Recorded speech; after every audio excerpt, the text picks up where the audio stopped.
Hi, my name is Tess Whitty. I'm a longtime freelance translator and marketing trainer. In this video, I want to share my best tips for creating a compelling CV or resume and a cover letter and what components you should make sure to include. First, let's look at what a freelance translator's CV should look like.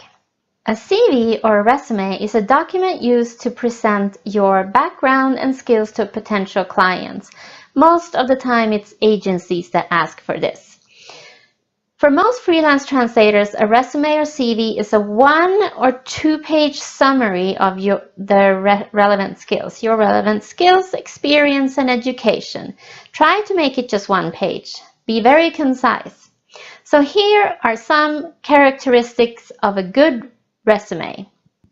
So to ensure your resume shines, you need to make sure that it doesn't waste space on irrelevant information such as what hardware you have or what dictionaries you have. It's better to focus on CAT tools and education. It should indicate your level of experience with specific CAT tools, however. It should detail any knowledge or experience you have in desktop publishing, your education. Also make sure to include any relevant association memberships and credentials or certifications. Another great tip is to make sure it has been proofread and edited numerous times by at least one other person than yourself, because we become a little bit blind sometimes to our own mistakes. Try to quantify and contextualize all your accomplishments and give examples, word counts, clients, or types of projects. Make sure it has a professional and easy to skim layout. And leave out buzzwords like strategic, results-focused, high quality, because unless you can prove it with examples, it's just a buzzword. Okay, let's go through a freelance resume section by section. Start with a good headline. Your freelance translator's resume should start with clearly stating your language combination, for example, bold, big, so that it's easy to see for project managers or vendor managers. For example, English into French freelance translator. Then your resume or CV should have a description. Under the headline, give a short description of your services and what you specialize in. Don't be afraid to list just a few specializations. You can still work in others if you want to. For example, translation, editing, proofreading, and localization, IT, software, and marketing would be something that I would write. Then you should list your experience. Use this section to list any jobs you've held over the past years. If you have any translation experience, list that first. And be as specific as possible. For example, give example of the types of projects, even if you cannot list clients. An example can be a translator for optimized medical clinical trials, 100,000 words or number of years. EMA templates for EU or something like that. If you have additional work experience that relates well to your linguistic career, it's good to list this here too. For example, language teacher or marketing manager, or if you specialize in chemical research, if you've done that before, or a researcher, manager, tourist guide could be very useful for a freelance translator and for the clients to see that you have actually worked with this. So after experience, you should list your education. This is where you list all the relevant education you've had, not only your university education, but also all courses you've done to improve your skills in translation, translation tools, and especially in your interpretation or specialization. For example, Bachelor of Arts in Translation, list the university and the year, or MBA, university and year, or course in EMA templates and the year.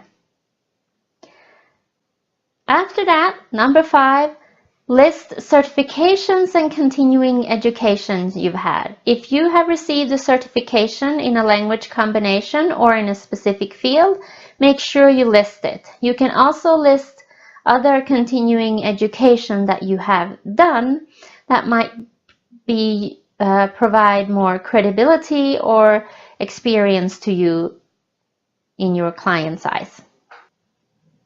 Then you can list CAT tools or computer-aided translation tools.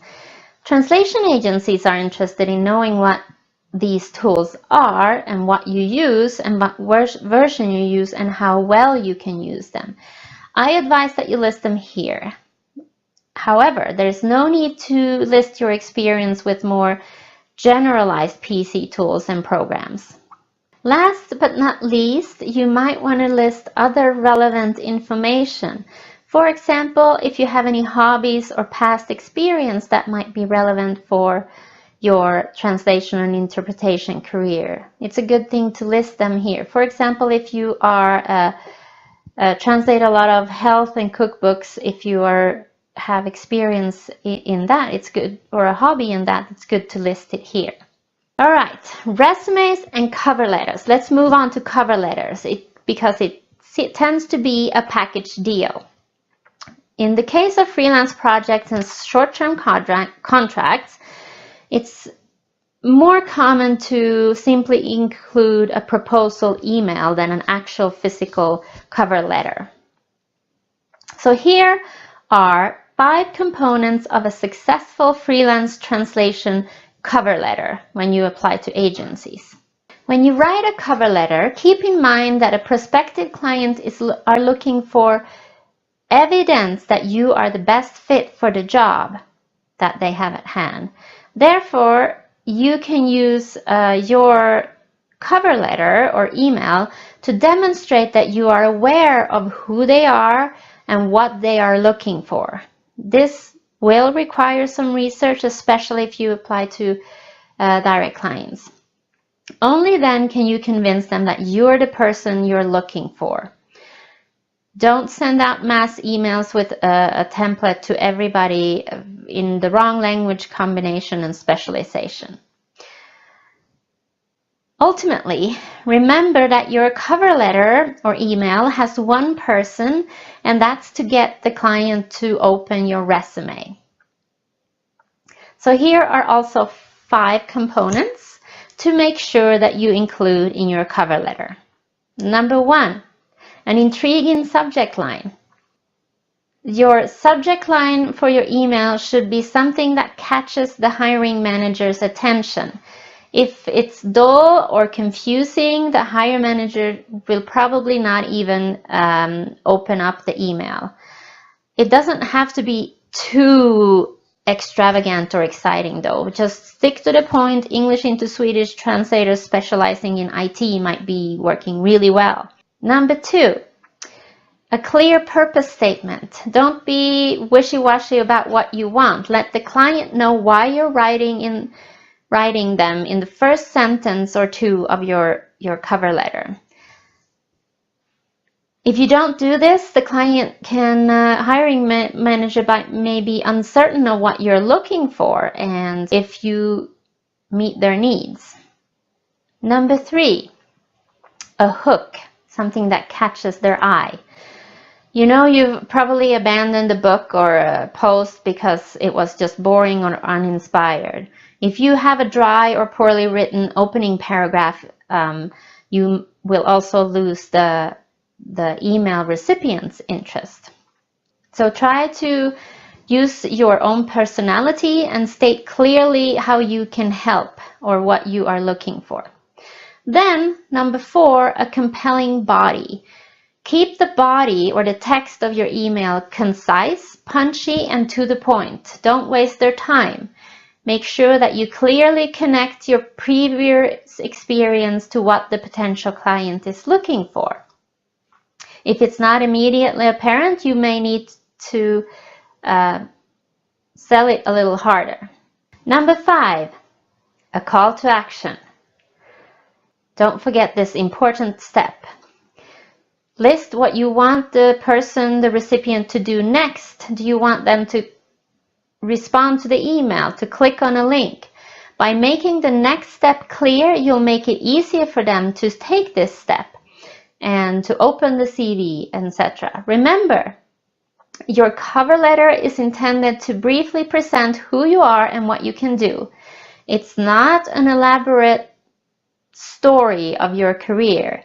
It should just be a compelling introduction that makes them interested in opening your resume. Remember, you only have a few seconds to win their attention, so use these seconds wisely. If you want some tips on do's and don'ts when it comes to cover letters, plus how to create a compelling online profile, portfolio, and signature, I also recommend that you check out my ebook, The Quick Start Guide to Basic Marketing Materials for Translators. To get you started and get more examples and step-by-step instructions, click on the link below to get to it. I also have a free checklist for what to include and not to include on a CV or resume. You can get this free checklist by clicking on the link below too to get it. Thank you for watching. If you found the video useful, click a like in the below and don't forget to share it with colleagues that you think might find it useful. Have a great day. Bye.